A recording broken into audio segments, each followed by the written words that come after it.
morning, December 24, 2025, Christmas Eve, 5:58 a.m.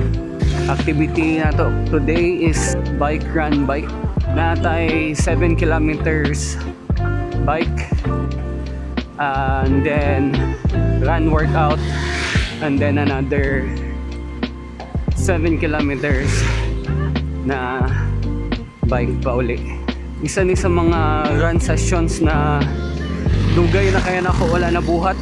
Wala ko kinumdum kanong sa akong last na session na ni. Ang ako din gimin isang hill reps sa City Hall. Sa una, every Friday yun na mo ni ginabuhat na session. Among usual session na ni is 10 by 30 seconds uphill. Dayon, ang rest is walk downhill. So, limited naman atong time ron. Igo ka nakatakas kay sayo ni kao ng baby. So, natay enough time para maka-workout ka yun. Di ko sure pila'y makaya na to na session. Pila ka reps na itong mabuhat. Ang target lang is maka-hill reps o balik. Bahala gamay lang. Isa sa main reason nga nung di yun mawala sa ato ang weekly routine ang hill repeats is para sa leg turnover o para po leg power.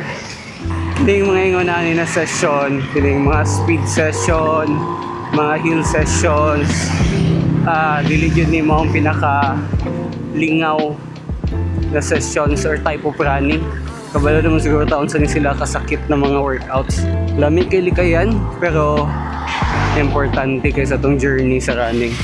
Para po ma-improve atong running efficiency, importante mo touch foot tag. Ginagmay na speed sessions. Dili necessary elite level na sessions. Bisan ginagmay lang. Dako siya matabang sa imong running economy. Mong di gini mawala na sessions sa among weekly na routine. Late na data naka-start. Usually ga-start niya ni 5:30 a.m. Karon alas 6 nung siguro. Mga gusto ma-improve ilahang running form. Especially kadong prone sa overstriding. Isa ning uphill running ang makatabang og correct na form. Kaya kung gadagan ka uphill, mas less ang imong tendency na mag-overstride tungod sa incline. Dili kay ka overreach imong tiil. Dili kay ka overstride. Mag slow jog lang siguro og mga kaduha uphill. Then larga na. Bisan 5 times lang na hill rep. Ang pace dahil ni atong hill rep is nil full sprint. Hold lang for 30 seconds. Dahil yun, estimate lang yun ang kusog na mahuman ng tibok session. Dili kay pakusgan sa start para napay kabuga sa other reps.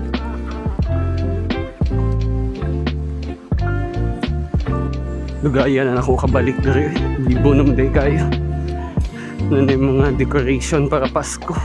Warm up sa ta.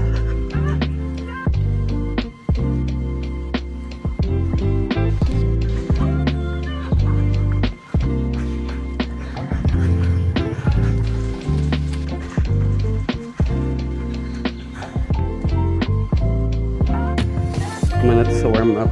First rep.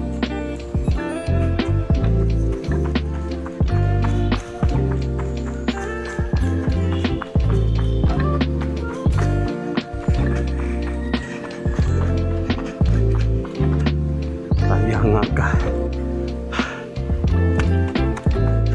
Third rep. Samot ka hanga ka.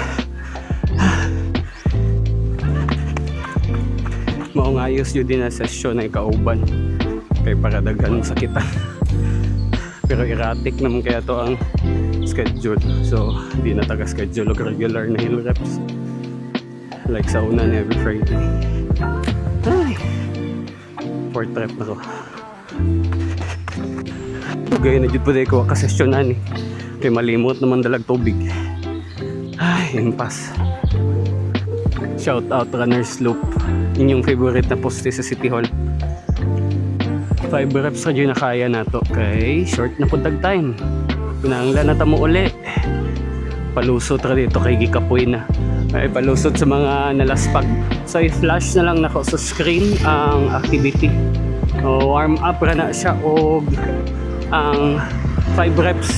Shout out sa mga classmate nato diha sa Runners Loop, mga kauban nato hill reps. Pauli na ta. Nakaabot pa yun sa mga angkol. Nakapit po dahil tag market. Palit tagamay snack, macarons.